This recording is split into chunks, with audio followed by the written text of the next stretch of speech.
Hey! You are listening to the Grumpy Guy BJJ Podcast. Welcome to the Grumpy Guy BJJ Podcast with James Wilson and Rob Eickhoff. Gucci flip-flops, fuck it, hit your bitch and massage. This a big watch, diamonds dripping off of the clock. Pull the 6 out, winter time, dropping the top. Give it to they pussy ass, turn this shit up a notch. Gucci flip-flops, make a kick rock. It's a big clock, check the wristwatch. Gucci flip-flops, fuck it, hit your bitch and massage. This a big watch, diamonds dripping off of the clock.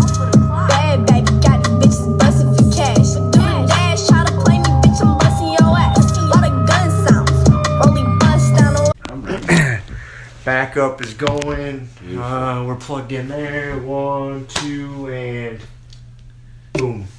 Back again. Back again. We're not in a hospital ward, so that means that Rob On the mend. is on the mend. On the Just mend. pulled through. They never didn't quite figure out what was wrong with you, but it's all right. You don't need to know the name of whatever disease's ass you're kicking. You're just gonna fucking kick it. I'm just going to kick it. Yep. So it's on the mend. I think I'm on the mend. Yeah. So you're able to eat some different foods. A few different foods. Yeah. I've had 3 different foods in my life for the past week. Steak, a little bit of steak, rice, and apples. It's an elimination diet on a few levels. Yeah. So Involuntary elimination at first. right. Then refining it down to some very simple things. Huh. Man, that's crazy. That'll be like one of those mysteries. You'll always wonder, like, what the fuck was that? I Like, think, I don't know, I hope it was just some sort of freaking virus or something, you know. They tested me for a bunch of shit, but they didn't test me for everything. Yeah. You know, so, I don't know, I was talking to Judo Nick. You know, he's a teacher here, you know, locally. And he was saying that, real recently, he's just like, he'll get these kids that would like disappear from class for like a week, and they'll turn back up, you know, explaining all the same symptoms I had. So I'm guessing it was just some sort of freaking nasty stuff. Usually stomach bugs last like a day or two. Yeah. And you're good. Not a 7-day ordeal. Right. And then ongoing from there, but Yeah. That's long enough where you gotta go, all right. It just doesn't turn around. I gotta fucking do something. I know I'm gonna have to seek some medical attention. I know. It's such a hard pill to swallow. You dude. were you did not want to go Dude, in. I mean, Western medicine is great when you break your fucking leg. Yes. You get in a car wreck. Fantastic. But honestly, man, like, beyond that... Man, you get caught up in a lot of the gray zone, and it's just, yeah. This doctor lady I went and seen, and the shit nutritional advice she gave me... What'd she tell you? She said, well, just do the brat diet, I don't know how you say it, BRAT, which is just bananas, rice, apples, and toast. It's what they prescribe to kids that have fucked up stomach issues. It's an old school thing. Yeah. So she prescribed that. And then, you know, she told me, she's like, well, you're going to need to get your electrolytes up, you know, so drink some Gatorade. And I was like, well, what about all the sugar in there? She's like, well, you're going to need some of that. I was like, I'm not drinking Gatorade. I was like, I'm just telling you right now. I like how you're arguing with this lady. Well, dude, she's out of shape. Like, Well, I know. she's very chunky. I know. Like, right. she obviously, like, her knowledge of nutrition is pretty limited. I'm speculating from looking at her. You know, and some of this other shit she was telling me, I could tell, like, I have done more studying and reading and listening to lectures on nutrition than this lady had. Yeah. I could just tell by talking to her. Yep. And I was just, and that's part of what frustrates me. I was like, okay, I understand, like, you can give me, like, stay in your fucking lane is where I get agitated. Stay in your lane. Yeah. Like, if you haven't pursued a bunch of extracurricular nutritional education, Right. don't fucking try to educate me on that, man. Like, Yeah. just don't. Because some of the other, she was telling me some things. So, of course, I went home and I was laying around because I was feeling like shit. I was doing a bunch of research.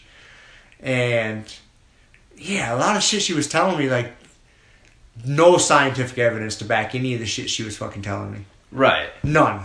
And I found fucking article after article. It was like, hey, no studies fucking back this, no studies back this. And I was just like, motherfucker, you're a doctor and you're telling me this shit, and I can easily go find all this information that's like, you're not telling me good shit. Right. It's agitating. Yeah. Fucking Western medicine, man. It is such a double-edged sword, man. It is. If they can point and they're like, okay, X is wrong, and Y is what we do, and Z is what happens, like 90+% of the time, then you're good. But yeah, you get into like, well, we think this. Like, as soon as they go, we think this, it's like, oh, fuck, man. Like, all bets are off. Like, we're just one step above voodoo witchcraft here. Well, yeah. Well, I can't believe I didn't fucking tell you this. And my brain is now starting to fire a little bit better from last week. So she did a little check on me, was fucking poking and prodding and talking to me and asking me questions and shit. And you could just tell she was a little stumped. She didn't know, which is cool. I don't expect you to know everything. You know what I mean? You can't just, I got a bellyache and I'm shitting my brains out, you can't just say, oh, it's this. I get that. Yeah. So, but this was very disheartening. Like, so she was trying to get a little more information out of me, and I told her, I was like, hey, this is I keep pretty good track of what I eat, so I could tell her, like, hey, like, I was shitting my fucking pants on Monday, so I fasted. Tuesday I ate, and I told her, I was like, I ate 4 ounces of chicken or whatever it was. I can't remember. Right. Like, I weighed it. I know. I fucking weighed it, and I told her, I was like, I ate 4 ounces of this. Didn't go well. I was like, so I fasted for about 24 hours, and I was telling her all this, and you know what she did? She opened up a laptop and started Googling symptoms. I was like, motherfucker, I did the same thing at home. That's why I'm here to see you. Because I narrowed it down through all my Google research to like what organs might be fucking up and what might be going on. And it got kind of serious and I narrowed it down to about 3 different things.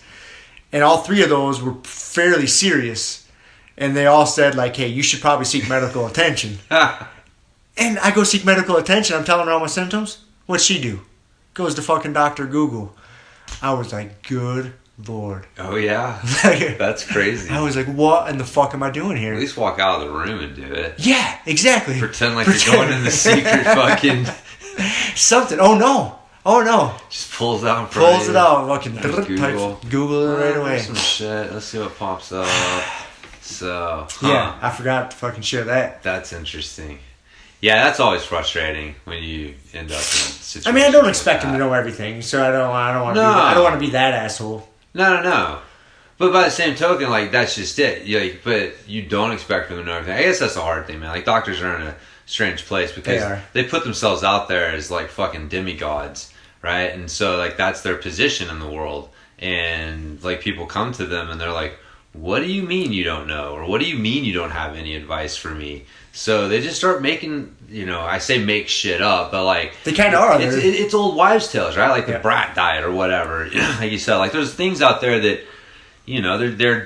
they're more tradition than actual science. And that's fine, but don't pretend like this is a scientific thing. Like now we're in the realm of science still. Because we're not in the realm of science at this point. We're in the realm of like, okay, look, I don't know. Let's try this. Because based on the best that, whatever. But that's not the story you get. It's this like, oh, well, eat the brat diet and drink Gatorade. Yeah. Right? And it's like, well, fuck, man. I know Gatorade. Like, that's insane. The sugars in the gut biome. Well, like, how on God's green earth are feeding bad gut bacteria sugar gonna help this situation? Like, even if, like, that's ridiculous. It is ridiculous. Like, that so, like you said, man, it's tough, though, because we're fighting so much misinformation. And in this day and age, with the access to information that we all have at your fingertips. Yeah. How about you Google some of that shit? Like, Google that instead of the fucking symptoms. Like, do some research on nutrition. So, that's scary. But, I mean, dude, you see it all the time. It's fucking crazy. You hear the stories, people, the nutritional advice. I like, though, our buddy Bing Lee, the acupuncture guy. Oh, yeah. And he rubs his golden disc and tells you... what you're allergic to. You're fucking short on this or allergic to this. That's a trip. We need to send more people to him just to experience that voodoo. Yeah, the casein protein. And then I go to fucking Perform Better, and somebody's like, yeah, casein is one of the most allergic, like hyper or whatever, like reactive proteins out there. So I stopped fucking taking it. So I just talk to the latest guru. It's whoever the latest guru is that tells me something. That's what I go with. Speaking of that, have you seen the 2 latest episodes of JRE? Who's really interesting. So I've only been listening to the first one. Joe brought on Chris Kresser and Dr. Joel Kahn. Okay. So basically he's getting 2 people, like pretty smart fucking people that have different ideas on nutrition. And basically having a little debate, a little discussion. Interesting. A 3-hour long discussion. And man, it's good. Really? It's really good. You know, because Dr. Joel Kahn, he's a cardiologist, I believe, like a heart doctor. And he advocates, he doesn't tell you not to eat meat, but he thinks everything is more plant-based. He just says that's his belief. And and that's the way he interprets the studies. That's basically what it gets down to. Like, they're both kind of citing the same studies. Which is, but they're interpreting them different. Interesting. Kind of is what it is. Yeah. But they also find different studies, and they're arguing back and forth about the... There's a lot of connected dots in science. And I mean, but it's really interesting. Just, I mean, these 2 super smart guys, you know, because Chris Kresser talks about, you know, there's really no evidence to show that eating saturated fat elevates your LDL.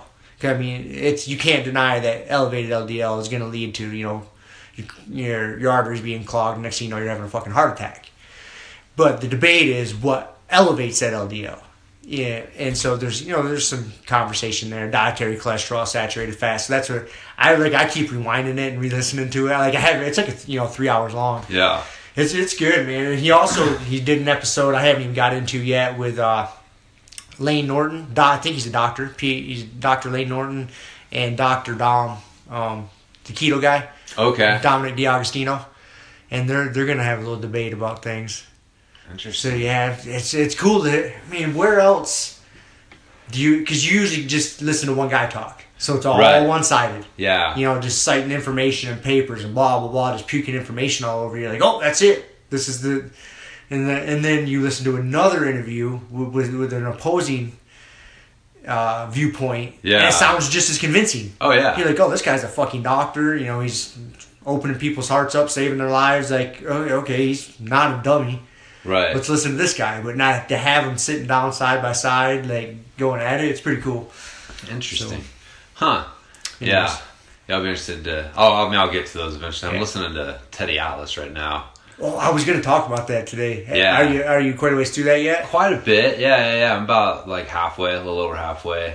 So got done with Diamond Dallas Page. Had to listen to him, man. Fucking That's a funny one. Old school wrestler, man. Fuck yeah. Hell yeah, from the heyday of that shit. All they asked for was 6 hours of your life every Monday night. Or maybe it was 5. 2 hours of Raw and 3 hours of Nitro or something. I don't know. I watched a lot of wrestling back in the day. See, when I was a kid, like kid, I watched the shit out of it, dude. I loved it. You know, Hulk Hogan. Junkyard Dog. Junkyard Dog was one of my favorites, dude. I love it. He was one of my favorites, man. Like, yeah, Jimmy dude. Superfly Snuka and shit like that was the era I was really into it. And then once I got a little bit older, like by the time like Stone Cold Steve Austin came around, and The Rock, and I had kind of checked out at that point. Yeah. Like I'd see it here and there, but I got back into it. Then I checked out, but then I checked back in. Like that, I don't know. It was entertaining. They had some good. It was entertaining. Like what was driving it is like competition creates opportunities and good stuff. I mean, so when you had like WWF or whatever and WCW, and they were fucking competing with each other, and they're like picking each other's stars off and ripping off storylines and shit. Like, dude, they were just driving it. It was a different, yeah. Then you had ECW, a little fucking crazy East Coast, those wackos nipping at the heels too, man. Like, yeah, and it was all just competition. They were like competing with each other for eyeballs, and yeah, you just don't have the same thing. So competition's good. You step your game up. Yeah. When someone's breathing down your neck. Yeah, exactly. But that Teddy Atlas interview, Man, that was cool listening to all the stories. Did you hear his viewpoint on Mike Tyson? No, I haven't got to that one yet. I don't know if I want to give you the spoiler alert. Fuck it, I will. Fuck it, I don't care. His, because there will be people that argue that Mike Tyson is the best ever, or one of. Yeah. Okay, I mean, I'm not a huge boxing fan, but you can see that. I can see that. His take on it is that he was knocking motherfuckers dead. But he wasn't, once he got tested, when he really got, because he ended up losing, let's say, 5 fights.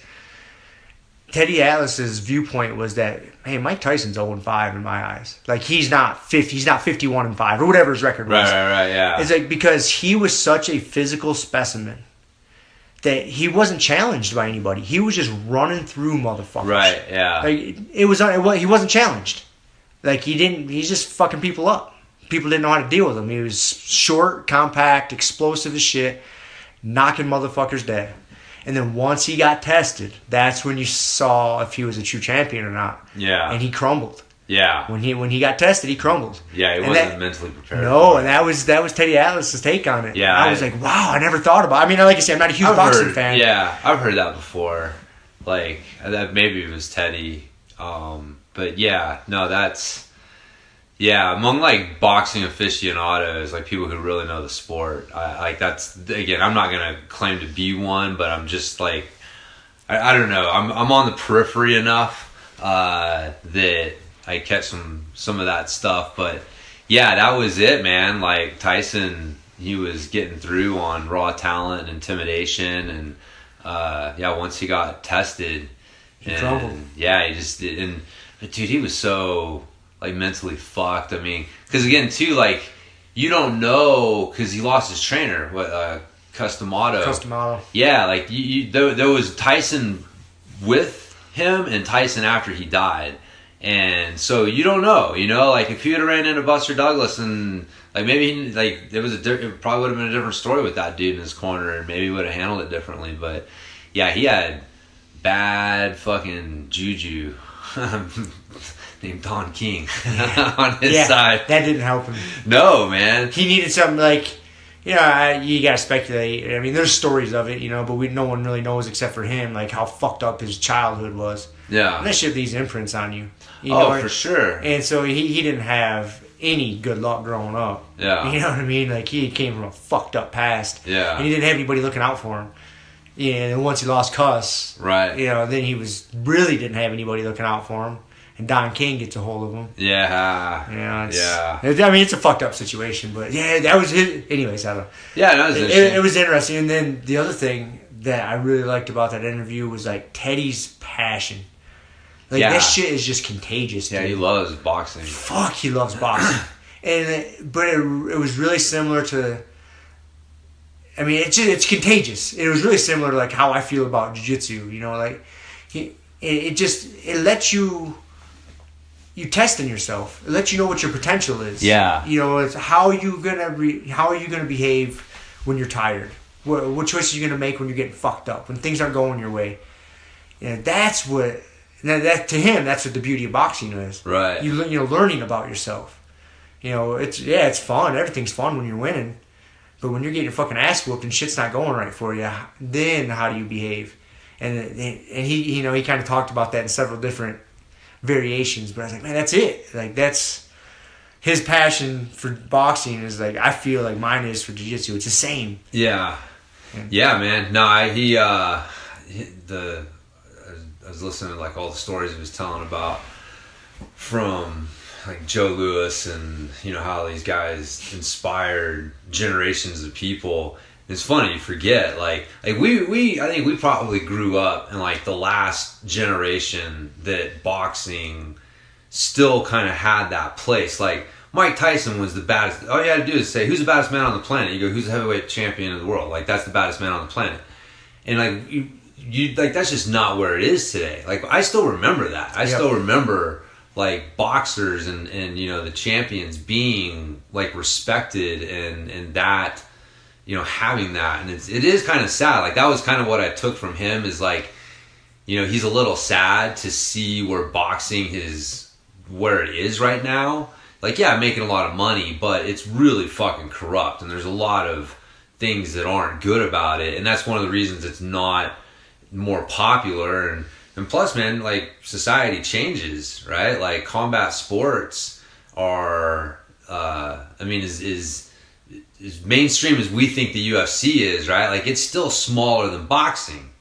And boxing is still fucking, like, it's not the, compared to, like, the NFL and Major League Baseball, like... Is it that much smaller than boxing? Like, if you were to compare, like, pay-per-view numbers? I mean, is it really? Yeah, dude. I never really paid too much attention to it. Yeah, they still dwarf fucking UFCs. I mean, the UFC will pull off one every now and then that'll, like, blip on the radar.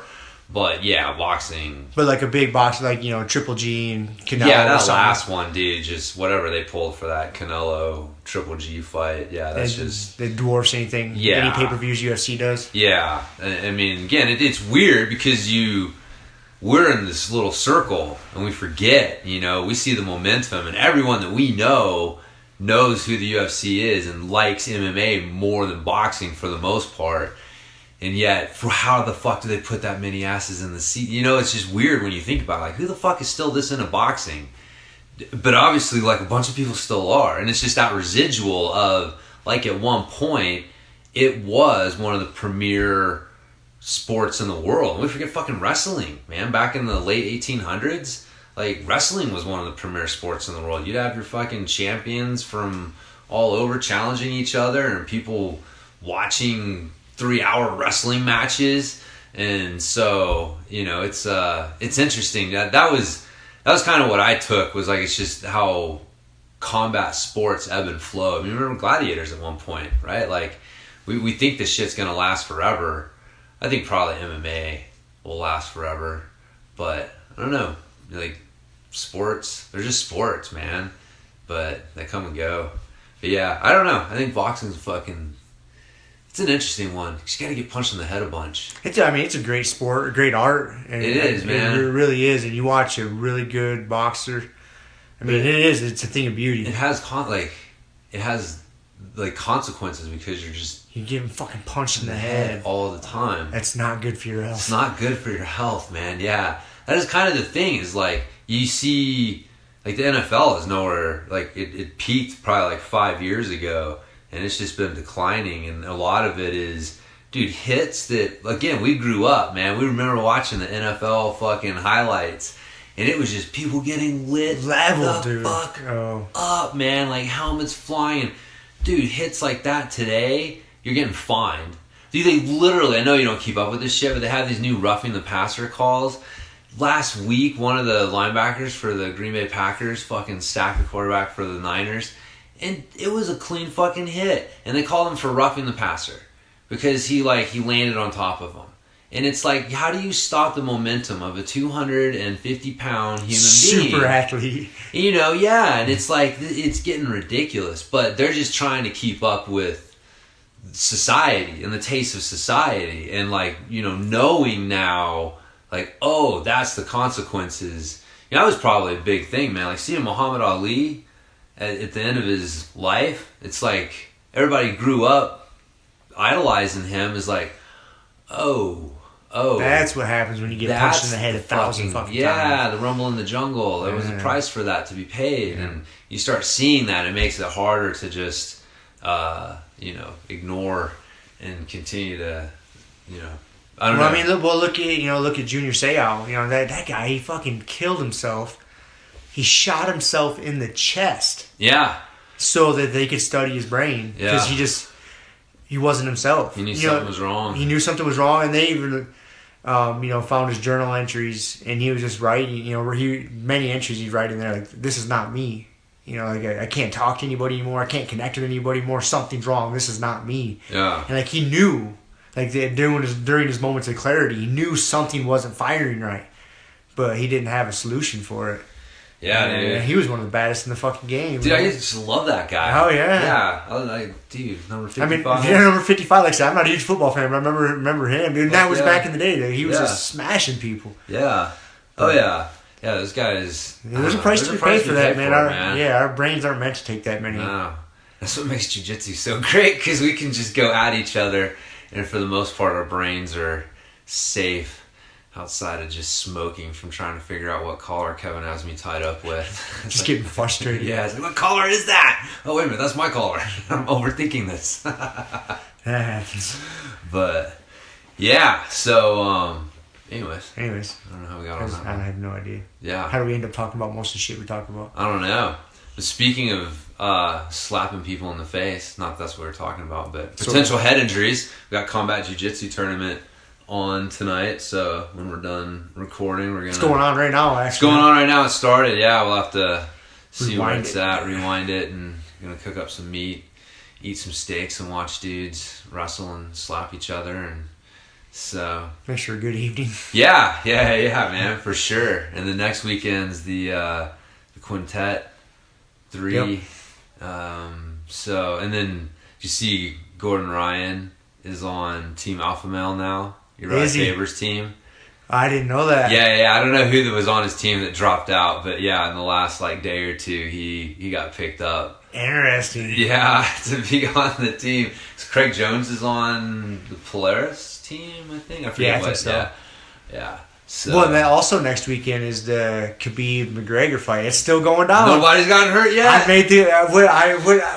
made the prediction that Khabib wouldn't make it, and they were going to throw Nate Diaz in. Yeah, I don't think that's happening. I don't think it's happening, man. I might be wrong. It's happened once or twice in my life. Yeah, I'm sure you probably heard when Joe had Eddie Bravo on, and they were saying how Tony Ferguson is fighting someone else on the same card, and so if one of them, if Khabib or McGregor gets hurt, then Tony would be ready to go. That's just fucking Eddie Bravo. Well, he is that's his buddy. He was the champ when he got hurt. He never lost the belt.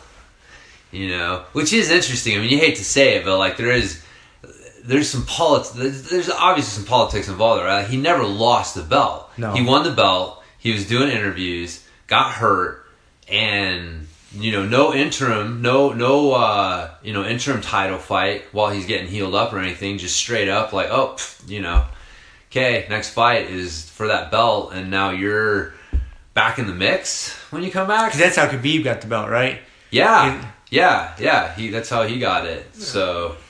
Yeah, that is a little interesting because there are other fighters like old McGregor who they'll hold that belt for or whatever, and obviously he puts ass in the seats. Hey, that's fine. It's just funny. I hope Khabib just takes him down and wrestle fucks him to death, dude.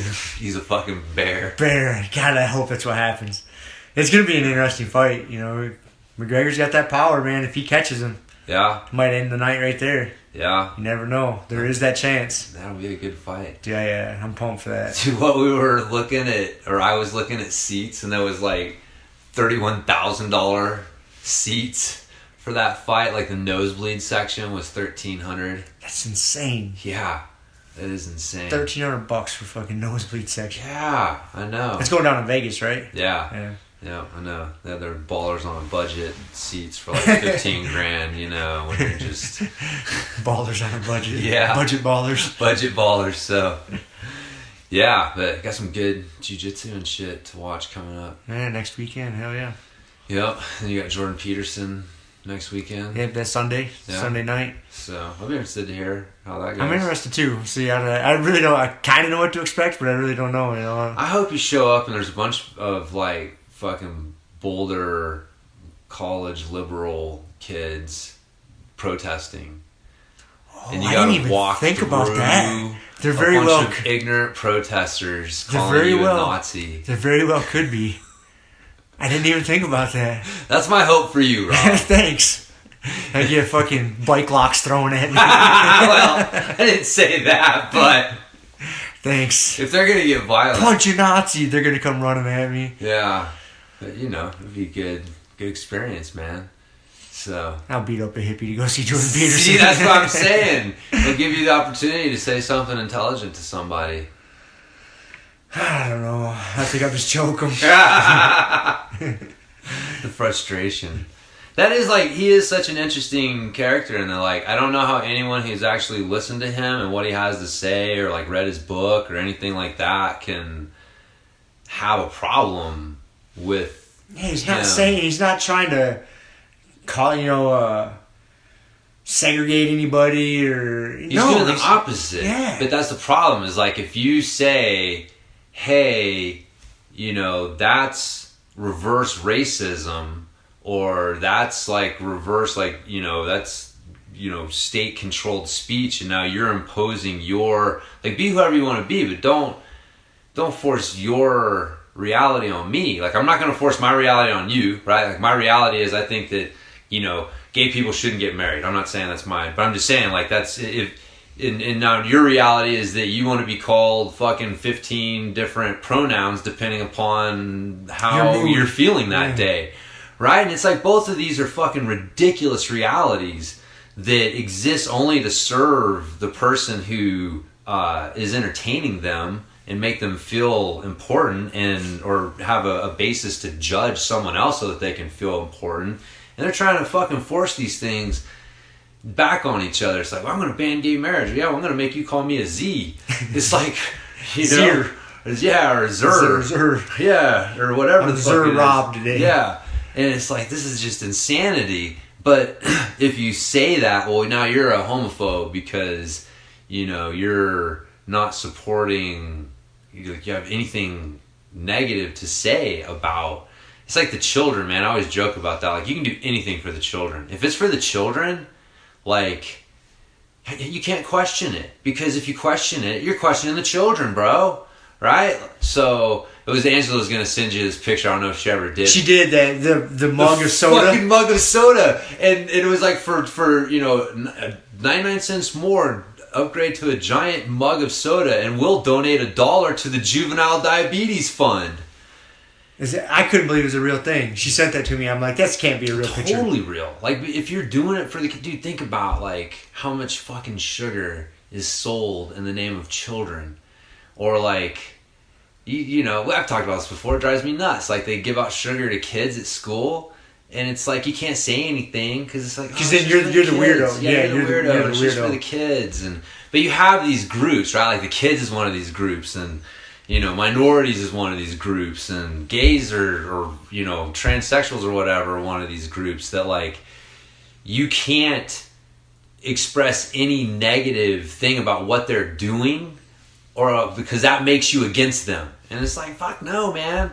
Like, let's say I'm not racist. I hate everybody equally. That's right. I hate white people too. I hate stupid. I just hate stupid people. I just hate stupid people. And there's stupid people in every one of these groups. In every one of these groups. Man. And so, yeah. Stupid, lazy people. Right. That's the only people I discriminate See, but against. they don't identify as stupid people. They don't self-identify as stupid people. They self-identify as, like, a member of these other groups. And they're mistaking our not liking stupid people for not liking a member of this group, and that's not it. That's what I feel like Jordan Peterson is. He just doesn't like stupid people. He just doesn't like stupid people, Yeah. man. Just be cool. And don't be an asshole. And for whatever reason, the stupid people in some of these other groups just feel entitled enough to be more vocal than others. And then it's like, hey, man, no. That's not right. I think we've talked about it a bunch of times. I think it goes back to just people not having a tribe, and then that's their tribe.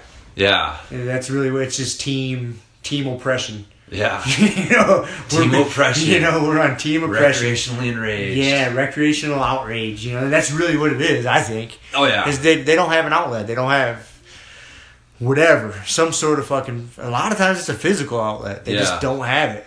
Because if you go bust your ass at some super difficult physical and mentally challenging hobby or whatever, like, you don't have time to give a fuck about that. You don't care. Yeah. And if you listen, even if you disagree with like what somebody like Jordan Peterson or Sam Harris or something, even if you disagree with what they're saying, if you listen to what they're saying, they're not being assholes. They're not being mean people. No, they're not saying like, white man rules, everybody else is. No, nothing like that. Nothing. And to nothing even close, and like to call him a Nazi and shit is just fucking. It's insanity. Yeah. Complete fucking insanity. It's just making up definitions of words. Yeah, it's... Like, yeah, people do that all the time. They'll just say a word and they're like, it doesn't match the real definition, but now it's attached to you. They made up a new definition for it, so... It really is complete fucking insanity. Yeah. There's no correlation there. No, man. It's so insane and ridiculous that, like, I can't even entertain it. You know what I mean? Like, you hear people say that kind of shit or read articles about it, like... Well, that's... Like, it's like, what are you doing? Like, you're not listening to his full, thought-out idea. Yeah. You take one snippet, like... how many different things have we said on here if people were to take one sentence out of context? Oh! It could just get... Dude, trust me, I know. Motherfucking Bike James, that dude's an asshole. Like, I joke with Kiele, man. There's, like, James Wilson, then there's Bike James, and...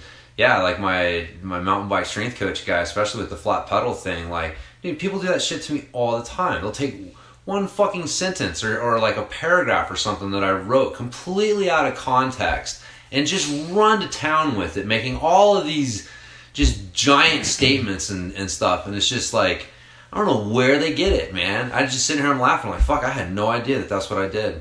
I was there. I don't remember that. I don't know where they're getting this. They must have hiding in the bushes. Like, where the fuck were they? Kind of thing. So, but it's... You know, it's interesting, man, because I was thinking about it's the double-edged sword of the internet and specifically social media, right? Like, I don't know, like, so there's this idea that, like, you know, we're connecting, you know, with people and we're able to share ideas and see how other people live, and it's creating this kind of era of open-mindedness and acceptance that hasn't really existed before. And I'm sitting here, I'm thinking, like, no, man, you know what I think it is? It's that the goddamn social media has given these people a platform to take anything that you say out of context and just get you the scarecrow defense, right? Like, this isn't what I said. All of a sudden I'm defending something that I never said. Like the old, like, so how long have you been beating your wife? Wait a minute, man. What, Jesus Christ, you know, now I'm defending something that's never happened, right? And social media allows people an easy way to do that and then start piling on. And they've seen it. They've seen success where they have successfully censored people or affected people's jobs or positions through this method of basically censoring people and their thoughts and what they express. So I'm like, are we really just this much more accepting and tolerant and all this other stuff? Or is everyone just fucking holding it all, like they don't express the shit anymore to anyone because they're afraid of what the consequences are going to be? And, well, maybe that's like the first step. I don't know. I feel like a lot of it is just people walking on eggshells because they're so goddamn scared to say something that could even possibly be misconstrued in the wrong way. And then all of a sudden you're, you know, I mean, at the worst, you're somebody's, you know, or best thinking that you're an asshole. Worse, you can get fucking fired. You can get sued over stupid shit. Like, dude, I think about that all the time. I don't know how you deal in a workplace environment. Like, I'd be scared to death, man. Like, you know what I mean? Yeah, you gotta... That's one of the reasons why I don't... Because the way I think and talk about things, I mean, you guys hear, like, the real me on here for the most part. You know how I might get a little more ridiculously raw and offensive when it's just, like, me and you or something? Right, you know, yeah. just joking around, just being fucking an idiot. But, yeah, at work, yeah, there's definitely people that, like, my interactions with them are limited as can be. Yeah. Just because I don't want to fuck with it, man. I don't want to be taken the wrong way. I don't care enough. Like, I'm just like, hi, good morning, goodbye, have a good night. Like, that's it. Yeah. You know, like, if I see somebody doing something fucking lazy, you know, because when you work in a place like that, if you get some lazy fuck that skips out on doing part of his job, that job still needs to get done. Right. So that you're just passing your work off on your coworkers and you're just being a lazy fuck. That's what you try to teach your kids. And it's just because you decided not to do it, it still needs to get done. I see it all the time. You know, little tasks that don't take that long, but if you were just to take an extra 5 minutes, you're going to save your coworkers some time. It's just a chain event. Like, if you look out for, like, hey, if I do A, B, and C, it's going to save gym that comes in 10 minutes when he comes in, you know, next man up. Next man up. Like he just doesn't have to fucking worry about that. You're trying to make each other's lives easier. Yeah. You know, I'm not saying you got to bend over backwards for everybody, but just don't be a lazy fuck. Yeah, and I see a lot of that, dude, and I just bite my tongue, you know, just because there's no point. Yeah. You're not going to change anybody. You just fucking step up and do it. Yeah, it's hard, man. Yeah. It's fucking really hard. Yeah. I don't know. Like, I think about, like, working in an office or something like that. Like I couldn't. I don't know how I couldn't do that. I couldn't do a cubicle job. I couldn't, like... Well, I mean, just besides, like, I couldn't do a cubicle job. I mean, like, having to interact with a bunch of other people in a work environment. Like, just the, like... Dude, you looked at me in a way that made me feel uncomfortable. The microaggressions with your hand. Like, you know what I mean? Like, it just takes one fucking whack job. I see what you're saying, but it's not that bad. Like, you hear these stories, like, on podcasts and articles you read online and shit, you know, of different really extreme cases happening.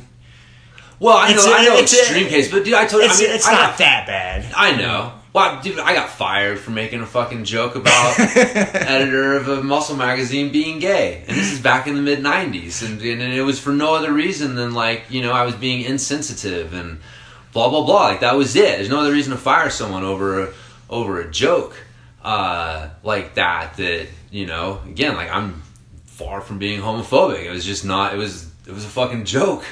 And so it happens. Like, that's what I'm saying, though, is, like, I know those extreme cases where you're like, oh, you know, some dude touched some girl's shoulder and 2 weeks later he's got a sexual harassment lawsuit or something on his hands. Like, yeah, that's not super common. But, dude, I'll bet, like, more, you know, human resources meetings go on with people, like, saying, hey, man, you know, you said this and Susie felt a little offended about it, or, you know, you use this term and it's not okay to use that term these days, or, you know, and it's just like, I'm sure more of that stuff goes on than I'm aware of, I'm sure. Yeah, man. And I'd be fucking frightened, man, if I woke up tomorrow and found myself in a cubicle. Like, besides the fact just working in a cubicle, it's like just trying to make my way through the day without offending someone bad enough to get fired or sued. I mean, I totally see what you're saying. And my workaround and my solution to it, like, dude, I show up to work, I bust my ass, I work, you know, I do the job to the best of my ability, and I go the fuck home. Yeah. And I don't, you know, I'm friendly to certain people. But you work in a job, though, where your interactions with people are relatively limited. Yeah, they're fairly limited. Yeah, you don't have, like, people that you're interacting with on a regular basis with all day. No, I'm not stuck in a certain area with people for 8, 10 Yeah. I have literally interacting with these people on a project. And no, I have certain, like a few minute interactions with people in the morning. You've chosen wisely, dude. I mean, we've talked about this before. You're like, man, my job is thought out. Like, I've got it, you know. I've had a lot of different jobs in my time. Yeah. You're like, this one's I had to find one that fits. Don't interact with a bunch of people. My bosses aren't breathing down my neck. Get to listen to podcasts. Like, until I can find a solution where I don't have to punch a clock. Right. Yeah, this is about as good as it gets. It's not as good as it gets, man. But yeah, it's fucking, yeah. Anyways, yeah, I'll be interested to see what old Jordan Peterson has to say. If you got any people calling you a Nazi. So. I didn't even think about the protesters, man. I haven't been staying up on it lately to see if he's still getting protested a lot. I'm sure. What else they got to do? Who else are they going to get mad at? Is there a new person? Oh, I'm sure there is. Yeah, I haven't heard of him yet. They got to find somebody else to direct their rage at, so I'll be interested to see what their deal is. I got to do a little research this weekend to see if I am going to be running into a picket line of angry hippies smelling like patchouli oil and wearing Birkenstocks. Sure, man. Yeah. God damn it. Yeah. Damn it. That'll be fun. You and Nate. Me and Nate. Just shaking your heads. Fucking kids. Oh, wow. So, I got a bro science segment. So I was thinking, remember we were talking about altitude training? Yep. A long time ago? Yep. And we were going to figure out when did it become a thing? Right? Because it had to come something. So I looked it up, and it was the 1968 Olympic Games in Mexico City. like that's what prompted the... Everybody was getting tired of shit because they didn't expect the elevation. Yeah, well, there was like theories on what was going to happen, but yeah, what they saw was a bunch of underperformances in the distance events and actual like record-breaking performances in the sprints and the anaerobic events. And so they were like the lower air density at altitude was contributing to the sprints because the altitude at those anaerobic events, the oxygen isn't as big of a limiting factor. It's that anaerobic engine that's your fucking primary limiting factor. And so, but the aerobic engine though, get into those distance events and that a lot of underperformance. And so that's what prompted the people getting into elevation training was really trying to prevent underperformance at altitude, not necessarily trying to increase performance at sea level, but that's what they ended up like finding out. That was the beginnings of it though. That was the beginnings and of it, then people had different iterations of that, or different ideas of how they could train and how it could help. Right, yeah. Yeah, it's only been since 1968, so I mean, what is that, like 50, it's 50 years this year. 50 years. Yeah, the elevation training has been a quote-unquote thing, which is interesting. That is interesting. Like I said, it makes sense. It does make sense, but again, and so again, there's science that definitely shows that there's increases in performance. A lot of it is like measured in labs. They do have some stuff looking at like performance in competitions and stuff like that, but it's still just really interesting to me that there wasn't some connection made. Like, it's not like the athletes from, maybe they were and people weren't noticing it. Like, athletes from Mexico City coming down and competing at sea level and just like smashing everyone, so I'm still kind of curious. Like, I don't know, the mechanisms and stuff, they're not totally sure. Like, one of the studies showed it was like 18 days of training at elevation and then still seeing some performance benefits like 2 weeks later. So, but that kind of just shows like how extreme, like, you gotta train for damn near 3 weeks at elevation every day to get the benefits, and then they only last like 2 weeks and then you're back to like your baseline. So it's interesting. Yeah, and that was like for lack of a better way to put it, like common knowledge or the common thinking.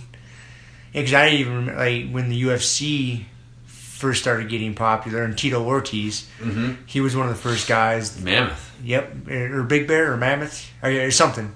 Yeah. In Northern California, he would hold his fight camps up in the mountains in California. Yeah. That was his thing, training at elevation.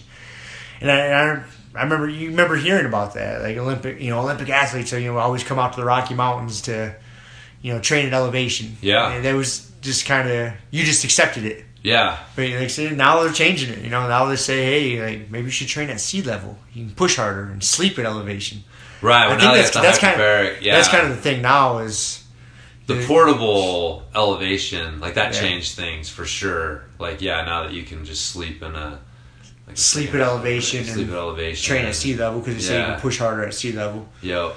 That makes sense also. I mean, me not being a fucking scientist, and I'm not in there counting red blood cells or whatever the hell it is. It's right. Yeah, you can see both of them could potentially have some merit. Yeah, it still seems counterintuitive that way. I'm still just. You think so? Well, I'm still like, because if you train at altitude,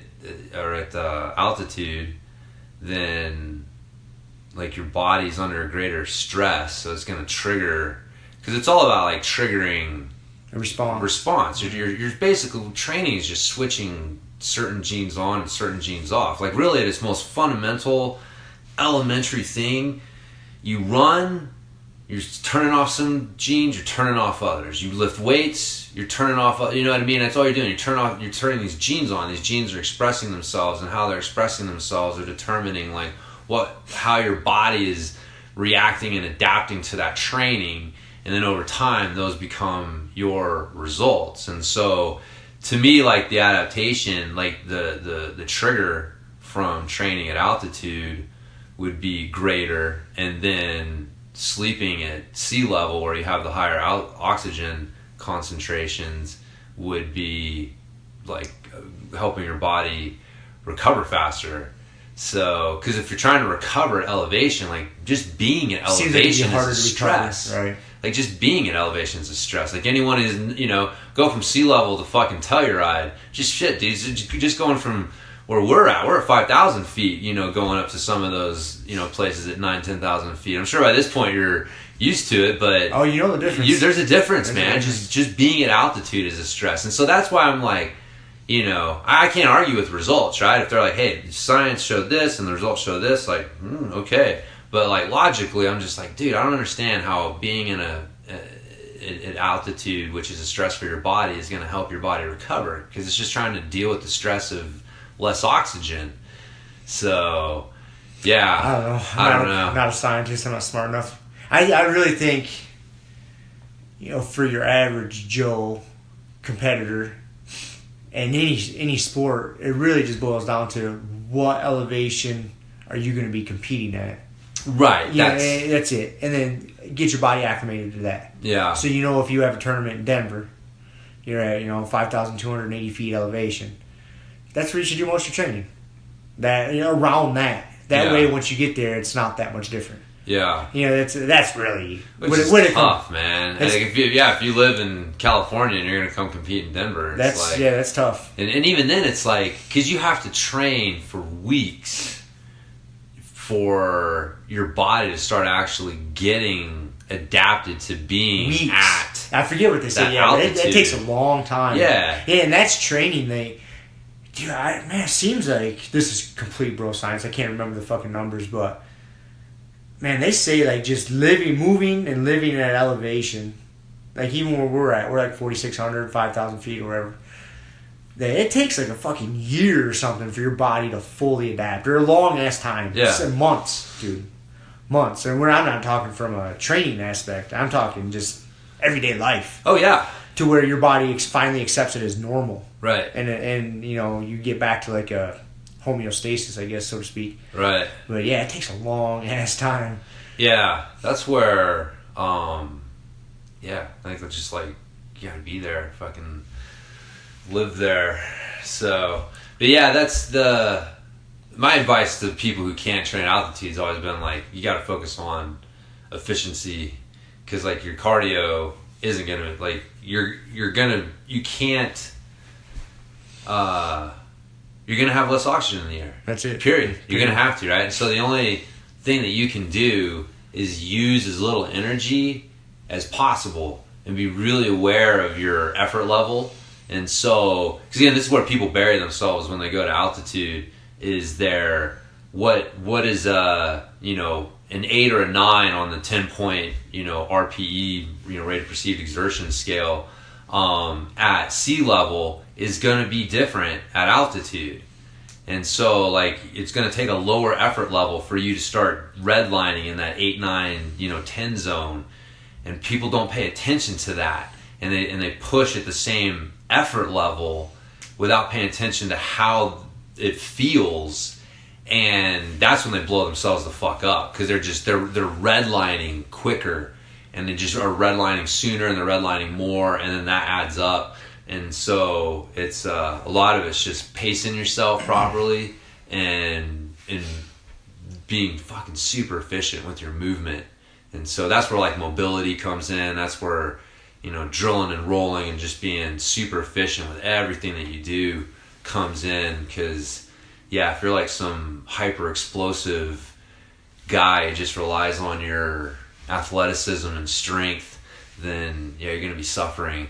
If you try to go compete at altitude, it's just not gonna work out for you. Yeah. You won't. Yeah, and if you've never done it, you'll know. Yeah. You'll gas that fuck out, and it'll be a little scary the first time it happens. Yeah. Because you don't really notice it like when you're exerting, but as soon as like the pace slows down a second and you go to like take a big breath, and like you kind of panic a little bit. You go take a big breath and you're like, man, that's not a big enough breath. What the fuck? And then you try to take another one, and then you get in a little bit of a panic, kind of faster rate breathing, because you can't get enough air in, and it's a little scary. Like, we've been there, man. Been there. Fuck yeah, dude. Yeah. you forget how high you are. You'll be up hiking or doing whatever.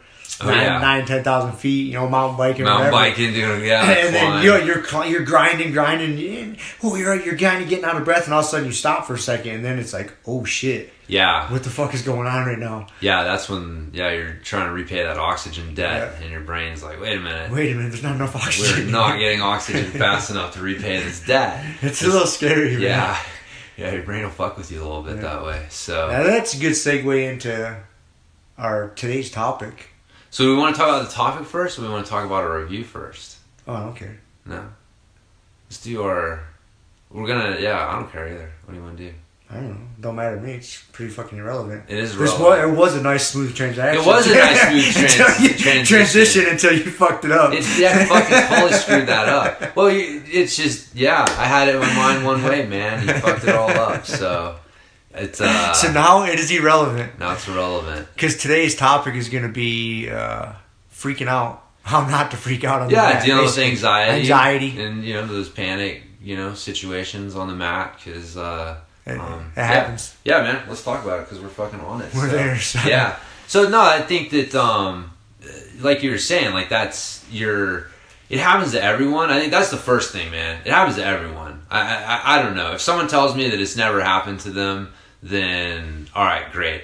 But I think everyone has had a situation, especially when they first started training, where you just feel like you can't catch your fucking breath, man. And your brain is freaking out. And what do you do? And so unfortunately, man, I bet there's a lot of people, like a lot of the people that, you're like, man, what happened to that training partner? That dude was doing good. What happened to that guy? And I bet there's a good majority of those people that were having anxiety problems in rolling and on the mat. And it's just not talked about a lot because jiu-jitsu is kind of a macho. It can be a macho tough guy thing, man. You don't really admit that, like, you're freaking out. You're panicking. You just want to like curl up into a little ball and or run out the door, like whatever it is, man. And so anyways, that's like the first thing that I had in mind when I was thinking about talking about this is just, man, it's normal. So if it's happening to you or has happened to you, it doesn't mean anything. It's fucking completely normal. So yeah, because what we do is tough. I mean, it is a tough physical activity. Yeah. Not just being physically tough, it's mentally tough. And when you're first starting out, man, everything is so new. You don't really know what the moves are. You don't understand what's going on. You're hot in your goddamn gi. Oh, that gi is... it's rubbing on your neck. Fucking, you got some gorilla on top. You're sweating on you. You can't breathe. Like, it's uncomfortable as shit. Yeah. That's why we have so much respect for people that stick it out. Yeah. Because it is, dude. Because once you get through those anxious, uncomfortable times, like the rewards are just endless, dude. Endless. And yeah, man, I say freaking out, like I don't mean derogatory, when I say that, like those anxious thoughts, dude. Yeah, it's perfectly normal, man. Yeah. And anybody who's been in this, as long as I have, it's happened. I mean, after a while, it doesn't really happen anymore. Yeah. You still get nervous, like especially about competitions or, when you're training with somebody new, the anxiety's a little bit higher. It's not like you're freaking out, but there's a different vibe. Yeah. Than when you know your training partners. I mean, all that shit's just different levels of that anxiety. Yeah, so if that happens, just that, I think that's a big thing. Just understand, like, you're not an anomaly. No. It's not unheard of, and just... To learn, you can unlearn it. You can unlearn it. You'll be okay. I've seen that happen with several new people that I've trained with, and I mean, I think it's really important for if you're a more experienced person in the gym to keep an eye on that. For example, I mean, I'm not going to put this guy on blast, but this is a guy we train with. He's been sticking it out and doing good. But I remember one of the very first few times, he came to class a few times, and then he was going to live roll, so I was wrestling with him. And we were like 2 minutes into the round. And I could feel the panic breathing. And I'm being nice to him, but he doesn't know. Right, yeah. He's so new. He just feels like he's getting murdered. and I feel the panic breathing, and I can see it in his eyes. Like, he's fucking freaking out a little bit, and then he taps. And I'm like, "Are you okay?" And like, I just want first. I was make sure. I was like, "Are you hurt?" He's like, "No, I can't fucking breathe." I was like, "Listen, we're gonna keep. I made him. I was like, "We're gonna keep wrestling. You'll be okay. Like, just move, just breathe. I'm not murdering you, dude. Like, I want you to keep moving to get through this." And I got him through it. I was like, "You're gonna be all right. I'm not gonna try to." I told him, I was like, "I'm not gonna try to choke you. I'm not gonna put a ton of pressure." I was like, "But I want you to keep rolling through this. Like, I don't want you just to stop." I was like, "You're gonna be okay." Yeah. I was like, "I've been there," and I let him know that. And I seen it right away. He's like, "Oh, okay." Like, we're just having fun. Yeah, right. I mean, it's an aggressive fun. Yeah. But I think it's important for if you are a more advanced person, like, keep an eye on that, man. Yeah. Yeah, no, that's a really good you'll point. see it coming. There's no reason to break somebody. There's no reason to break somebody. If you see someone freaking out like that, like, don't throw a heavy knee on belly on them. Yeah. And make them tap. Like, no, if you see them about to tap because they're out of breath, man, check in with them. Like, hey, you're not having a heart attack or anything, right? Like, everything cool? Yeah. You're just freaking out because it's hot and uncomfortable. I get that. Let them get on top or something. Just let them move. Let them get the escape. Like, they'll work themselves through it. Then they'll realize, oh, I can breathe. Yeah. There's plenty of air in this room. I wasn't going to die. Everything was okay. It was just in my head. Yeah. So I've seen it do it several times. Yeah. Several fucking times in my jiu-jitsu. Yeah, I've seen it a few times. I've been there, man. I still remember, like, as a white belt, like, 2 times distinctly. Like, one with Nick Henney. That motherfucker was just working me like a rented mule. And he fucking got me in, like, case of Katami front headlock and was that's a real common. That's a common one to freak out in. And dude, I couldn't breathe already, and I was just like, man, I gotta. You gotta get off. Like, I'm gonna freak the fuck out here, man. I need a second. And yeah, same thing. Another Ben. You remember Big Ben?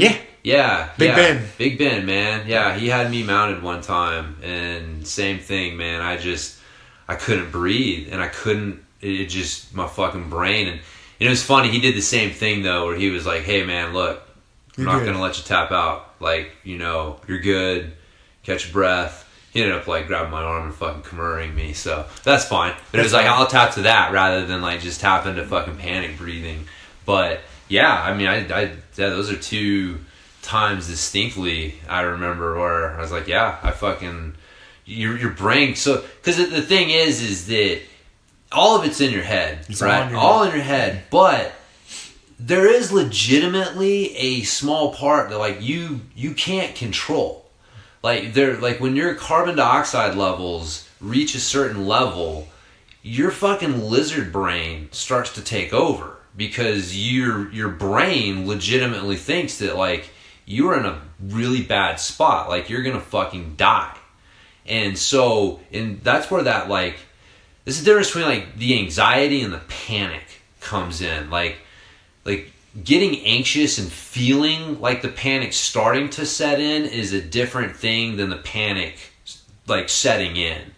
And, like, once the panic sets in, that's fucking hard, man. Like, once that lizard brain takes over, like I said, unless somebody, like, you have to, unless somebody's ahead of it and says, hey, man, you're gonna be okay, your fucking lizard brain is tough, and that's why you have to stay ahead of it. And that's why, like, I think the most important thing, because we've said it to a lot of people, man, is just breathe. Just breathe. Breathe, man. Like, that's where you get yourself fucked, is you're working hard and you're holding your breath. And that's where you get those, like, elevated levels of carbon dioxide, and then your lizard brain starts kicking in, and that's where things just go downhill. So, but yeah, breathing, man. Just breathe. And then it's tough too, because once that happens, like, if you get to the point to where you're tapping into that lizard brain, that survival instinct, it etches that shit in your memory. It does. So the next time you're driving to class, like, if you did tap out, there's nothing wrong with that. Like, if that kicks in and you tap out and you need to sit out a round or 2, or fuck, you're done for the night. I mean, I would really discourage it from that. Yeah. Like, if that happens and that your opponent wasn't privy to it because he was another new guy or whatever, I would really strongly suggest, like, don't sit out for the night. If that happens, sit out a round or 2, gather your thought, understand that it's normal. It's but get right back on the horse, dude. Every cowboy knows you got to get back on that fucking horse, get back man. on that fucking horse. You have to. Because if you don't, that's where like it really etches into the brain. Grows in your head. Yeah, because if that happens and then you run the fuck off the mat and you go home, dude, it's going to be even harder the next time it comes time for class. And you got to get your bag, and you got to get your keys, you got to get in the car, you got to drive to the gym. Like, you start, all these little tasks get harder and harder. And, yeah, man, dude, it's tough. Because even if you work through it, like that next time you come to class, it's going to be brutal. Yeah. You're going to be like, oh, fuck. Like, that was so uncomfortable. That was so scary. Do I want to put myself through that? Yeah, man, and that goes back to like what we talked about at the beginning. Is like, that's the beauty. One of the beauties of jiu-jitsu is it teaches you who you are. Yeah. Dude, if you can work through that, if you've had that happen and you can work through it, man, that's huge, dude. Yeah. You taught yourself that, hey, man, I can work through some fucking super difficult shit. Yeah. And so when you get presented with some super difficult shit in life, you're like, hey, man, I'm gonna be all right. Yeah. There's a way out of this hole I'm in. Yep. There's some light at the end of that tunnel. It's value. There's value in it. The struggles. That freaking out, it sucks. Yeah. But there's value in it. It does, man. It does. It teaches you a lot about yourself. So, but yeah, just keeping breathing. Again, as you advance too, you start to figure out like how to kind of set up good frames to protect yourself a little bit, to like catch your breath if you need to. Like, that's the other thing, man. Somebody's got knee on belly, or that, reverse headlock, or they're applying pressure, good pressure from side control. And man, if you don't got good frames and no space, and they're just smashing the fuck out of you, it sucks. It sucks ass. And you got to learn, like, okay, where can I find a little bit of space and just learn to be happy with that and work from it. And at that point, that comes into that reframing. Like, reframe what a win is in that situation. Yeah. Like, oh, I created a little bit of space, and I can breathe. Yep. That's a win right there. Like, you got yourself back from the brink of hyperventilating. Yep. To getting smashed. Like, you still getting your ass kicked, but that you don't care about that. That's not the win in that situation. Right. The win is, oh, I created a little bit of space. I calm myself down. I'm breathing. Yep. Okay, if I get caught in an arm bar or whatever, it doesn't matter. You won. Just controlling those little fucking demons in your head that were yelling at you to quit. I know. That's the other thing too, man. I know we hate to say it because it's two sides of the same coin. Like, you need to be working. You don't want to just fucking settle and in a position just kind of stalling out and resting. But sometimes you need to, man. And again, you don't want to overuse it. But man, your ability to weather the storm, like last night was a good example. Austin and me were wrestling, and dude, Austin's fucking he can move. He can move, and he's starting to get some. He's been training, man. His jiu-jitsu's getting better too. And Kevin was like, he's like, pass Austin, go get him. He's like, don't play his game, go. And like, dude, he was just fucking going, and I was having trouble keeping up, man. And he was working, and he got past my guard and settled in, and like I could, I was a little tired from trying to keep up with him, but I could tell he was tired too.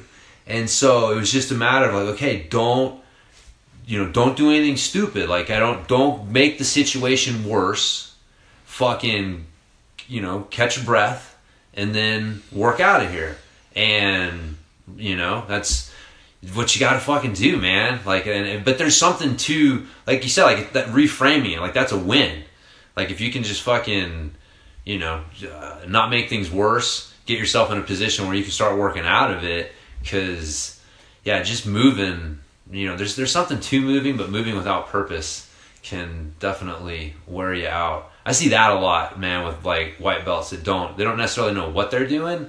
But so they feel they need to do something. They're just moving and moving and moving, and you're just kind of like riding the wave or just, whatever it is. And eventually they're like, that's why they got the term, man, let them cook themselves or cook the beans. You cook the beans, man. Yeah, it's like, hey, if they're going to work and I can just chill and let them get tired and then capitalize on that. But yeah, that's, I think that, yeah, like we were saying, learn how to make good use of frames and breathing and then... Breathing. Yeah.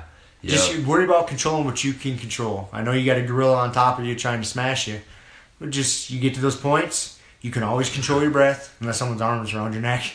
Right. But even besides that, like, slow that down, do a little check-in with your limbs. Am my arms extended? No. Pull them back in, get into your, like you say, your good frames, your good solid positions. Control what you can control. Then that'll ease your mind. Yeah. And then from there you can work. Yeah. That's, when you don't know what the fuck to do, though. Yeah. But, I don't know. I remember as one of my early epiphanies as a white belt was, if I'm working a lot harder than the dude on top, like, I'm probably doing this wrong.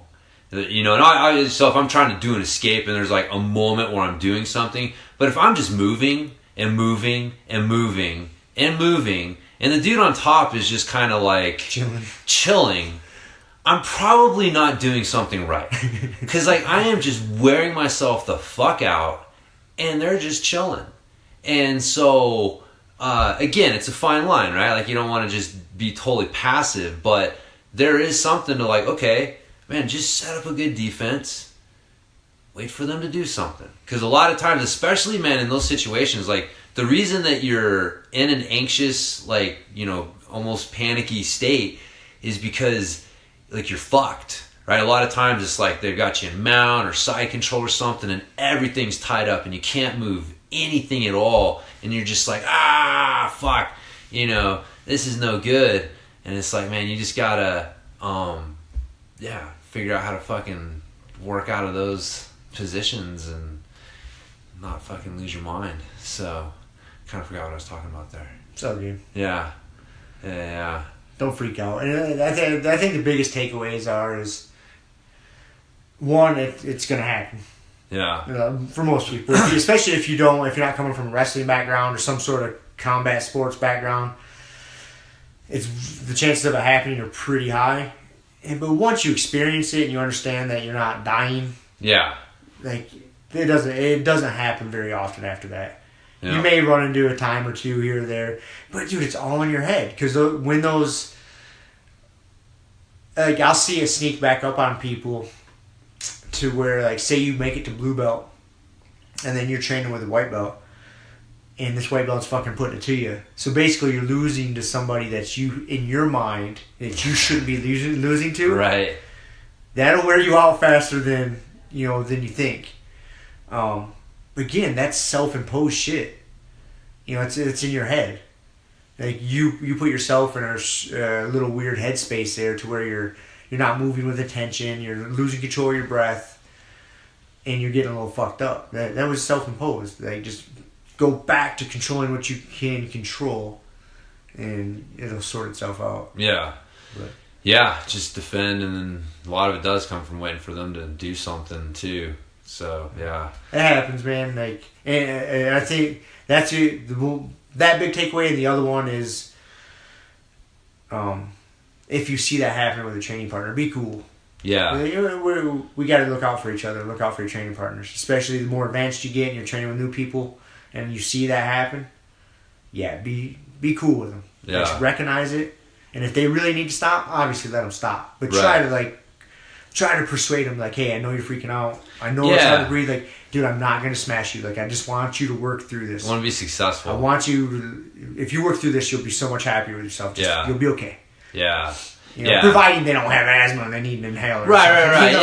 Yeah. Don't kill your training partner. Right. Look out for your training partner. Yeah. Because you'll see it when it happens, man. Yeah. Like, when someone truly freaks out and they need a minute. Yeah. You'll see it. Yeah. That's a lot rarer than people just really starting to fucking just breathe. Like, they just need to breathe. They just need I've seen it. Well, I've seen it quite a few fucking times, man. And that's where it starts. And being that I've seen it so many times that I catch it early. Yeah. You know, I can hear it and feel it. Yeah. And I'll simmer it down before it gets to that point. Because usually is what'll happen if someone doesn't tap. Because sometimes they'll get so panicked that so it starts with the short, heavy breaths, like they freak out, and then like they don't know that they can tap to get out of there. So then the frantic movements start coming, like just exploding, flailing. Yeah. If you let it get to that point, you fucked up as a training partner. You weren't looking out for them. Yeah. But sometimes it happens real fast. Sometimes it goes from over and they're freaking out. The lizard brain kicks in and they're just flailing. Yeah. Yeah, you got to just back off and like, hey, dude, you're gonna be all right. Yep. We're here having fun, man. Yeah. We're here having fun, trying to be healthy. Like, yeah, you're not gonna die. No. I will throw out one. Like, this is another good thing that like meditation and visualization can help with. I mean, this is the exact kind of thing that like sports psychologists would use that for, is helping to deal with performance anxiety of any sort. But, just seeing yourself rolling and not panicking or dealing well, like slowing down and catching your breath before it happens, like, man, that's powerful stuff. Like, again, that stuff has a lot of research behind it as well, and there's a reason that sports psychology is a part of every, pro and national team. I mean, it's so... But, yeah, that using that tool, the visualization tool, for that can, I think, can help as well. So if you're having trouble with it, that can be something you might look into to help with it as well. But because it's just a matter of training your brain to respond properly to the situation, right? And so, because that's what you want. Like, you're trying to reframe. Like, people don't know how to respond. They have they have no frame of reference. They don't know how to respond, and so they respond the natural way, which is survive. Fucking survive. And you're basically trying to teach that. Like, that's what's so interesting with jiu-jitsu, is that so much of it is training your body to do the opposite of what its natural instinct is. So when someone gets on your back and starts to choke you out, your natural instinct is to start fucking, whoa, what the fuck, and after a year or so of training jiu-jitsu that, like, dude, if you can't calm your breathing down and settle your heart rate down and start working out of that bad position, like, you're fucked. The end is near. The end is near. Like, that's the only hope that you have, is that you can calm down enough to be able to assess what's going on and start working on a strategy to get out of that situation. And so I remember one time, I forget what it was, they were talking about like Randy Couture, and they were testing his blood lactate levels, and they said that his blood lactate levels actually dropped as he was applying the squeeze for the rear naked choke. And, that was like, they would expect for it to go up because he's expending more energy. But, like, Randy knew, like, dude, when I get on somebody's back, I need to relax. Like, not like relax, like, I gotta control them, but I have to relax because I can't burn myself out. And so his body had actually trained to relax on some level when he got in that position, so that it would be harder for him to burn himself out trying to choke somebody out. And that's what you're trying to train your body to do, shit like that, man. Like, your instinct is to push, and don't push. Like, that's fucking, we gotta learn not to push. And I got darsed fucking 3 times the other night because I was pushing too much in no-gi. Still lessons I'm learning, right?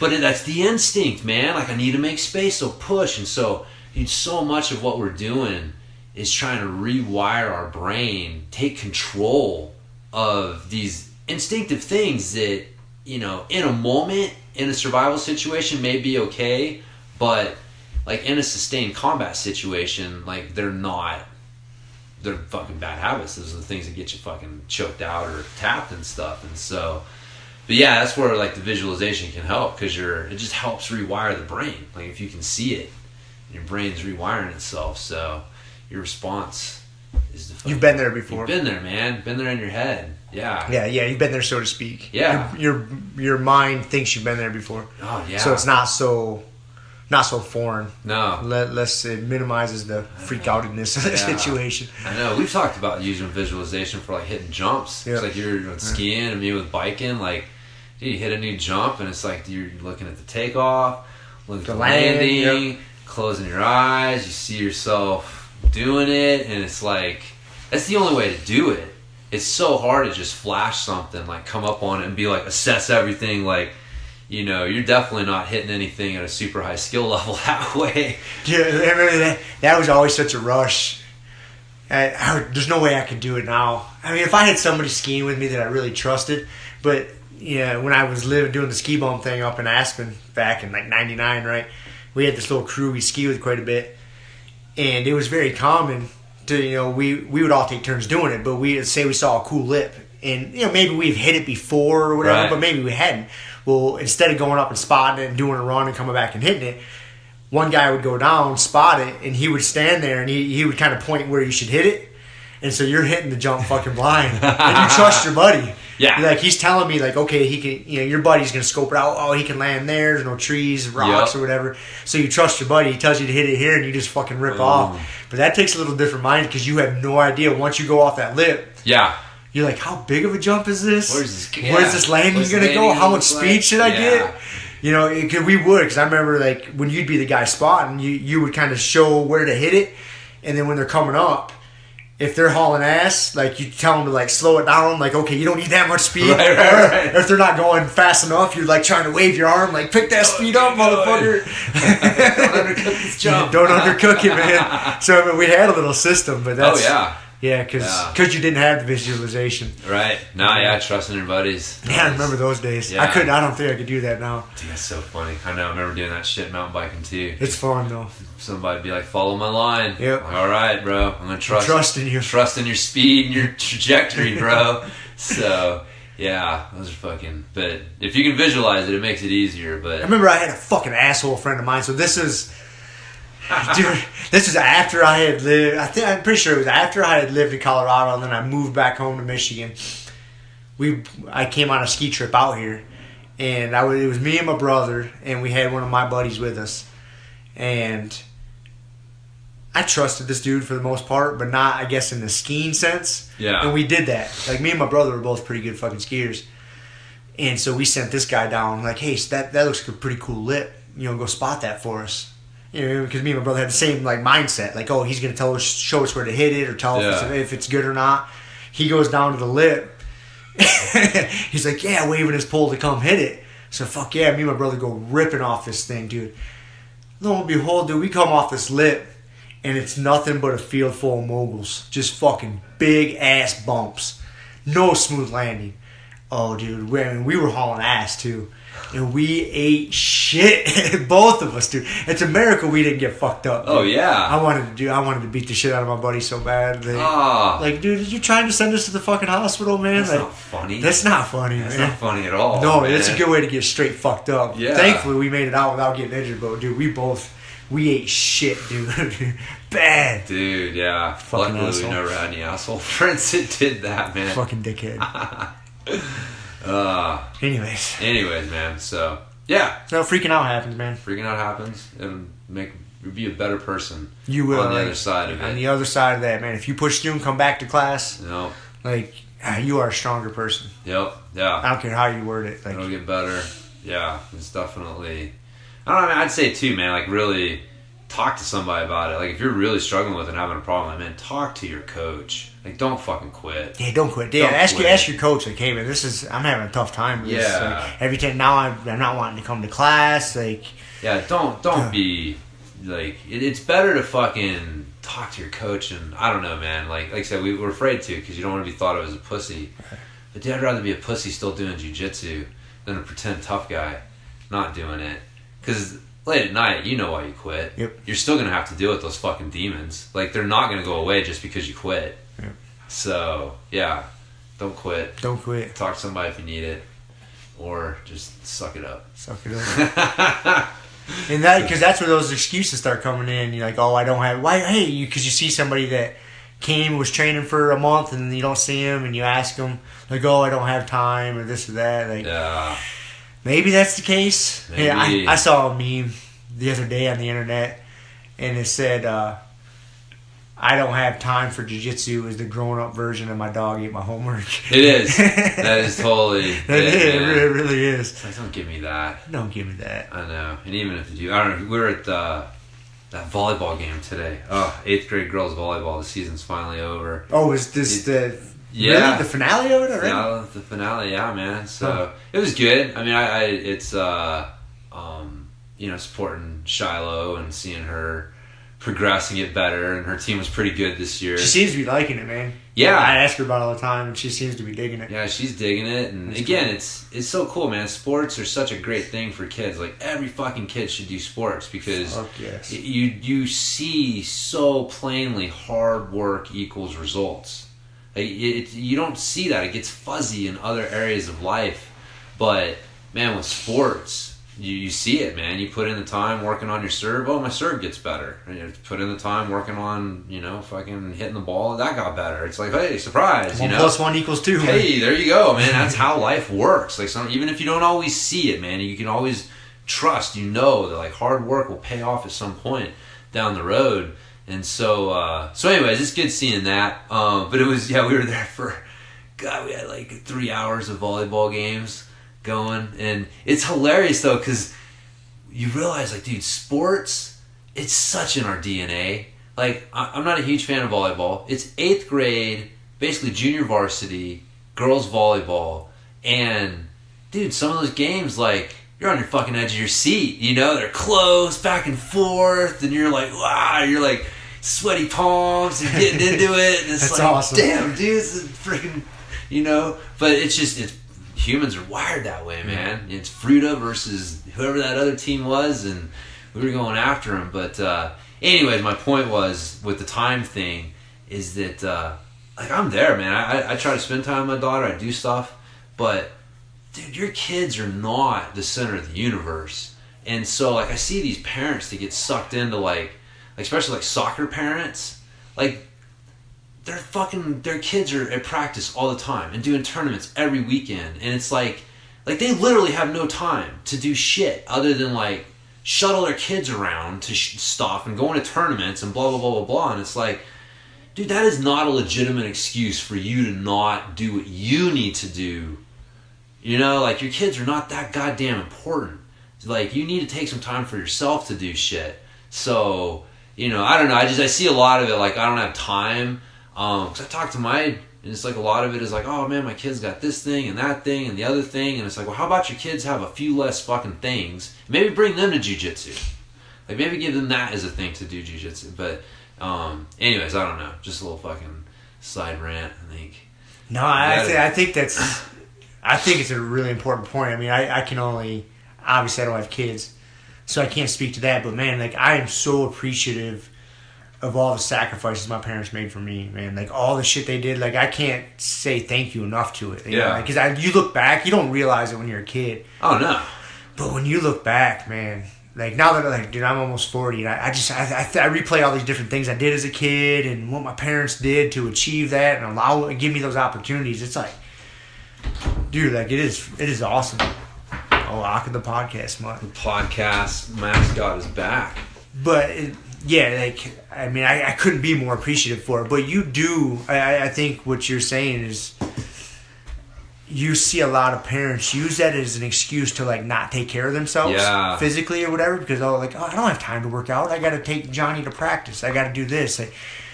And I mean, because who's gonna argue? Like, if someone says they don't have time to work out or stretch or some bare minimums because they're doing something for their kid. The children. It's just like, like, it's hard to argue, man. Like, it is. Because you love your kid and you want to give them every opportunity in the world. And you're going to argue with a parent who's trying to do that. Trying to do the best for their kid. Like, dude, it's tough, man. So you totally see that. No, that was my point. It's like, you have to argue with them. You have to, because you have to take care of yourself. Yeah. Man, like, your health, like,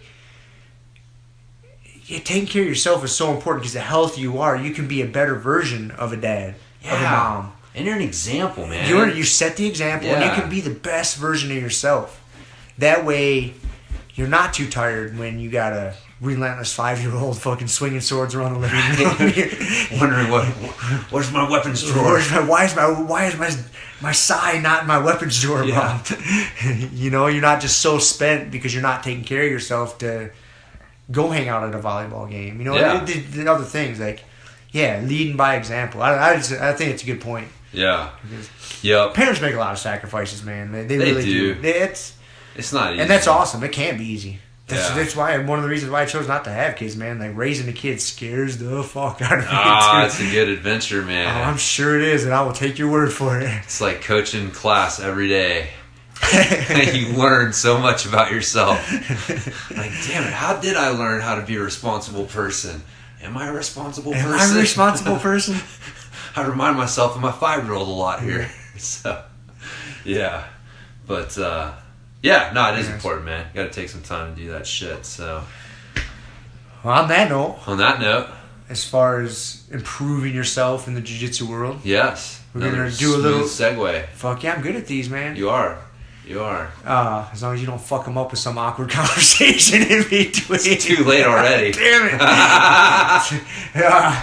We're going to do a little review of Roli's legal leg locks. Yes, Roli DeLgados. Roli DeLgados legal leg locks on jiu-jitsu. Yes. It's our new, not our sponsor, but our new affiliate. Yeah. So we've talked about him and his thing a little bit. We decided we're going to start doing a review at least once a month. Check out and review a different instructional that you guys can pick up on jiu-jitsu and just kind of give you some of our key takeaways and some reasons that might be worth you picking up and checking out if it sounds like something will be part of your game. So we're going to start out with one that we both know very well because we've been checking it out now for long time, dude. Years, man. I should have when I was going through it last night and today, leading up to this podcast. I should have went back. I probably could have looked at my purchase histories and when I bought it. Right. It's been a couple years now, I think. I don't know when he put it out. Well, he came out right after the gym was open, and he had it then. Oh, back in 2013? Yeah. It's been that long? It's been 5 years, man. Holy shit. I think, has it been out that long? It may have been out that long. Yeah. Dude. Yeah. So, and it was, and it had been out for a little bit when he came. But yeah, I remember him saying, because I remember getting it. That was one of my first, jiu-jitsu instructionals, because, he covered a bunch of stuff in the seminar that he had on there. But yeah, it's been about 5 years. That's crazy. That it's been Holy out. crap, I would have fucking bet money against that. Yeah. But anyways. But despite that, it's kind of a timeless one. Timeless. Because it's not based on, I guess like the concept behind it is called legal leg locks, because if you compete IBJJF rules, as of today, it may change at some point in the future, but you can't reap. And reaping is basically your outside leg coming across the hip, midline of their thigh, leg you're attacking. It's probably the easiest way to being that we don't have a visual. Outside foot coming to the inside of the leg that you're attacking, and across that midline of the thigh. If that's confusing for you, Google it. Yeah. Basically, you can't go to the inside Senkaku or honey hole or that position there is illegal. And that position is a really strong position as part of the leg lock game, but you can't use it in IBJJF. And so Roli has developed his leg lock system off of just the straight ankle, just the regular Ashigarami straight ankle lock, which makes it all 100% legal from white belt up. I mean, you can attack straight ankles at white belt. In most tournaments, so that's the concept behind it. And so, unlike a lot of the leg lock stuff out there today, he doesn't even cover heel hooks. Nope, not in that one. Not in that one. No.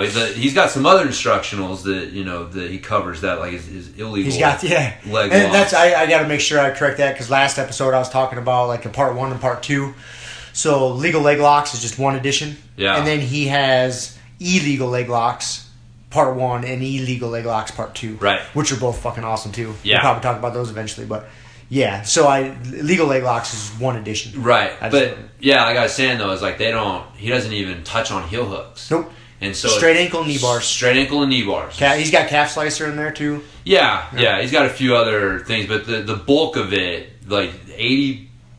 I don't know if 80%. Yeah, whatever. that's probably pretty fair. The bulk of it is centered around the straight ankle, and kind of some variations of that, like the cross ankle and stuff. But basically, just attacking the ankle lock from your regular single leg X, basic ashigarami position, which again makes it legal across the board. And I don't know, in my mind, I find that was the foundation for my leg lock game, and I've found it to be a really good starting place for the leg lock game, is getting good at that single leg X position and your straight ankle, and then the other stuff, all the fancy, the honey hole and the heel hooks and the knee bars and the toe folds and the lens locks and the whole world of leg locks and stuff. You have like a good kind of basic frame of reference to build those things off of. So I've found it to be invaluable, like Roli's approach to the straight ankle and just that instructional and just kind of its approach. I think it's been invaluable for me. Dude, I still go back and check out different things on that instructional right there. Yeah. Like before drill day, or just say I attack something or somebody attacks something on me and the escape didn't go quite right, dude. I almost always go to that instructional first. Yeah. Because he's got a few escapes on there. He's got different strategies, like passing strategies. Yep. And dude, it's fucking awesome. And I agree to what you said too about like that basically being like the foundation of my leg lock game, because I didn't play with a lot of leg locks.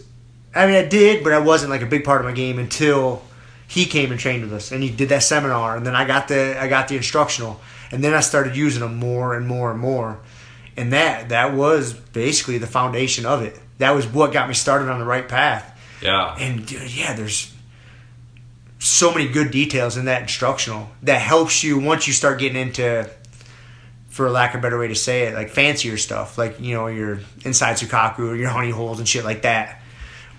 You understand where the fights are, right? Because you built it with a good foundation. Yeah. You didn't start with that and then have to work backwards and figure out, why can't I put my leg here? Like, no. Yeah. Like, if you can do it IBJJF legal and you understand where the fights are, it makes the other stuff easier to understand because you understand the principle. Like we've talked about before, like principle, it's not move. You're not cataloging moves in your head. Right. You're understanding principles. Yeah. That's why I like, too, the last one we were talking about instructionals, like Roli does a really good job about doing that, like talking about the principles behind the techniques, and also it's a system. It's a system. It's not just a collection of moves, it's a system. Like here's how you set it up, and here if they do this, then you do that, and and then also on the opposite side, like you were saying, some escapes, so you know how to defend it if people are doing it on you and stuff. So it's really good way to get started with it, because that single, like, to me, what makes that position so good is that it's basically your single leg X, and single leg X and X guard, they're easier positions to get into, especially like in my mind at first, like for white belts and people who are just starting, than some of the entries that you got to do if you're trying to go straight to a knee bar or go straight to like your inside Senkaku honey hole position. Your single leg X and X guard are pretty straightforward, and man, your single leg X is such a strong sweeping position. And then once you get them down, it's a good controlling position to decide whether you want to continue to attack or whether you want to advance in further down the leg lock funnel, or whether you just want to come the fuck up and pass. Yep. Yeah, it's just such a good entry point into the leg lock funnel, because you've got every option open to you at that point. What do I want to do from here? And like I said, it's not as complicated, the entry. Like single leg X is very straightforward to get into, and once you understand the basic mechanics behind it, it's fucking everywhere.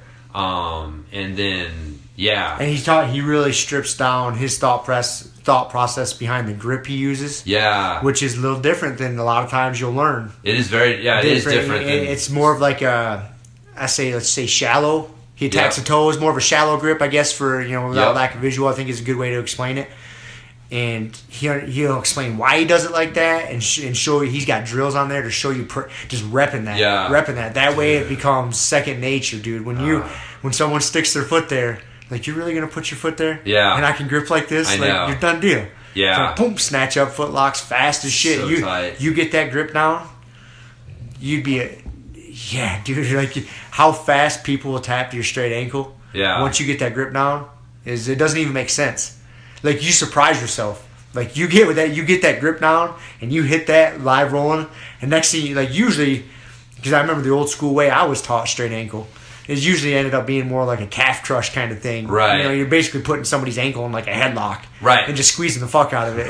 You know, that's really the way I was kind of taught. Headlock, yeah. And it's like it ankle. That was kind of the way the old school kind of thought process until I met Roli, and I shortened up that grip, and it had a little different take on it. It's so fast, dude. Yeah. Still to this day, it surprised me, man. When I fucking snatched somebody's toes up my armpit and I got that, I scooped that ice cream. And you got know that, it too, you man. You know it, dude. Oh, when you've got their toes there, and it's like, oh. And you see their hips fucking jump when you put a little heat on it, and they usually yell tap because it comes on so fast. Yep. Yeah. Yeah, it's definitely his take on the grips definitely like game changing. Biggest, game changing thing there. And then one, just getting it quick, and then he also shows you how to adjust it. Yep. So if you're in the position and you want to, how to adjust it. If you had to grab it deep or something in the scramble, like you did get it, but it's not prime. Yep. Yeah, he shows a good way to adjust. How to adjust and get it there, because the easiest way I can put it, I think I mentioned last time, is just you attack the toes. Attack the toes first, and the ankle will go with it, because you're basically like crushing the arch of the foot. Like that's. I remember Cameron one time. He told me he got somebody with one of those, and the guy got up and was accusing him of like, there's no way that was a straight ankle, because it's not your ankle that you feel like your foot's gonna fucking explode, and so it doesn't feel like your regular straight ankle at all, but you're attacking the fucking arch of the foot. I was telling you my foot's all fucked up right now, and the dry needler that we both go to, she was telling me like, well, the arch of your foot's like locked up. It's really weird because most people's arches are pushed down and yours is locked up, and I'm like, oh, that's from like the foot lock. Yeah, the foot locks. Kevin fucking crushing my foot, trying to teach me not to put my foot in his hip in specific situations. So, but yeah, and that's Deborah, our super flexible training partner. Like, dude, there's no way you'll tap her with a regular ankle lock. She'll just never tap to it. She's just way too flexible. But you get that grip right, dude. You get that grip right, and you get the toes, and you're attacking that foot. Like, she has to tap. Like, fucking. Yeah, that was one thing. Bend. Yeah, that was one thing that like, a lot of the old school way. I remember learning the straight ankle. Yeah, you had training partners that you could just crank the fuck out of that thing. If they had pretty flexible ankles, you're never going to tap them. No. So you kind of sour to it. You're like, oh, they don't work. Right. Oh, no, they work. They work. You're just not doing it right. Right, yeah. You just got to get the grip right. You got to get the grip right. So get the, if you're... It's worth every fucking man. penny, dude. Yeah. Every penny, man. I think I've seen some other, like, ankle lock ones, and his is definitely the best one. And it just, like I said, it feels since the leg lock game is so popular right now, it feels such an important piece of the puzzle, because so much of it right now, it's all about heel hooks and shit like that. And it's like, man, don't sleep on that straight ankle. I think the other shit is putting the cart before the horse. Yeah. Like, you got to build a good foundation. If you jump right into John Donaher's fucking leg lock instructional, or Eddie Cummings, Ashigarami instructional he's got out, I'm sure they're both great. Yeah, me too. But I'm sure they're both great. But start with that foundation. Yeah. I really think start with the foundation and stuff you can use in IBJJF. Yep. Especially if you want to compete in IBJJF. They're great tournaments. Yeah. And if you're looking for tough competition, like that is almost one of those things about an IBJJF tournament. Like, if you want a tough match, sign up for one of those. You're almost guaranteed some tough matches. Yep. It's not always the case at local tournaments, so depending on where you're at. So yeah, and leg locks are an important part of the game, man. Fuck yeah. You cannot dismiss them nowadays. Yeah. You need to know, even if you don't want to use them a lot, like you don't like them, you need to know what's going on. Yeah. So that way you can defend them, and that way if you know how to do the grip properly, and someone's got a shitty grip on you, you just kind of chuckle, like, what are you going to do, crank out my calf? Yeah. Unless you're just a super gorilla, like, it's not really going to hurt. No. And you're just going to crank out my calf, and I'm going to look at you. No. Because you didn't fucking get Roli's app and grip it right. That's right, man. Yeah, don't sleep on that. I'd say too, man, just being good at attacking the straight ankle, like, opens up a lot of fucking heel hook opportunities. Yeah. Cause that's it opens up your passing. Yeah. I just mean like the other leg lock shit. Stuff, yep. Yeah, it's like, but when you get good at that and people are respecting that, like, they'll open up, like, to defend that. They'll turn their leg, and it's like, oh, well, there's the fucking heel hook, or, oh, there's my fucking inside senkaku. So, yeah, if they don't respect your straight ankle, a lot of those opportunities won't pop up like that. But, or pass, yeah. Or pass, man. I mean, they go back and forth. He talks about it in there, too. His strategy, like, having a good passing game sets yourself up for a good ankle lock game, and vice versa. Having a good ankle lock game so that they really play on each other. And once you understand that, he breaks that down in there. Yeah, he's real big on that. Like, make sure that you can pass. You're using the leg locks to pass, because if you have a shitty grip, you got to get up, man, and get some points. But last time we were here, he was talking some philosophy with like the points. He was like, because the bane of leg locks in IBJJF is you can sit back for an ankle lock and the person you're attacking can come up and then they'll get credit for a sweep. And so he was talking like, you come up and get your points and then sit back. And then if he comes up, well, now you guys are tied 2-2, but you're still at the advantage because you're attacking the ankle lock. Yeah. So it's like, even if you're threatening the pass will open up the ankle locks. As soon as you come up, their mindset changes. A lot of the ankle locks I hit these days are like that. I come up and they're like, start fucking changing mindsets, and it's like, why are you putting your fucking ankle or your foot right back on my hip, man? What's going on here? So working them both, but some good basic stuff on that app, man. He goes over some basic 50-50 stuff too, which again, for a lot of people, especially starting out, that's just a goddamn mystery, that position right there. So just having some idea of what is going on and how to get out of it, that's almost worth the price of the app right there, man. To be honest with you. Yeah. So, but that's a lot of good shit on there. So, and remember, you guys can get 10% off. Grumpy 10. Grumpy 10 is the coupon code. Digitsu.com. Yep. Was it DIGITSU? Sure. I think Digitsu.com. I think they'll find it. .com. Remember to use the Grumpy 10. Go to the website. Don't. Yeah. Because you can purchase through the app, but I still can't find a way to fucking put the discount code in there. Yeah. So go to the website, do your purchase there, and it'll put it on your app. Yeah. That app, dude, I love that. I love instructionals on that app. Dude, it's good. It's the shit. It's fucking awesome. Yeah. So, all right, man. Well, I think it's time to go cook some meat and watch some jiu-jitsu. Watch dudes freaking try and choke and slap each other. Sounds good to me. So, man. So, okay. Well, good shit. We'll talk to everybody next week. So, see you. See ya. Next week. Thank you for listening to the Grumpy Guy BJJ Podcast. Thank you all for listening. You can find us on Podbean, Apple Podcasts, Spotify, and wherever else you listen to podcasts. Please make sure to subscribe and leave us a review. It really does help and will allow us to keep putting out episodes. If you have any questions, comments, or ideas, hit us up at grumpyguybjj@gmail.com. Also, go to our website, grumpyguybjj.com, and get signed up for podcast updates and get our free BJJ Improvement Starter Kit. That's it for now, so get on the mat, train hard, and talk to you all next week. With a permanent rep, a hermit now, boom. Doggy stool, foggy, cool, got a froggy outside Molly dude. Melancholy Daisy Duke, hanging by the lace of their shoes. No trace of the tools, shaped into face, fuck the rules. Snooze, you lose. One eye always open, at times two, no clue. But soon a brief monsoon might give you a view to choose. Stay tuned, include, won't conclude. To the end is near, beware there's consequences for what you do. To me, a demon, a devil of many levels. I keep on beating for several of them rebels. Me, myself, and I.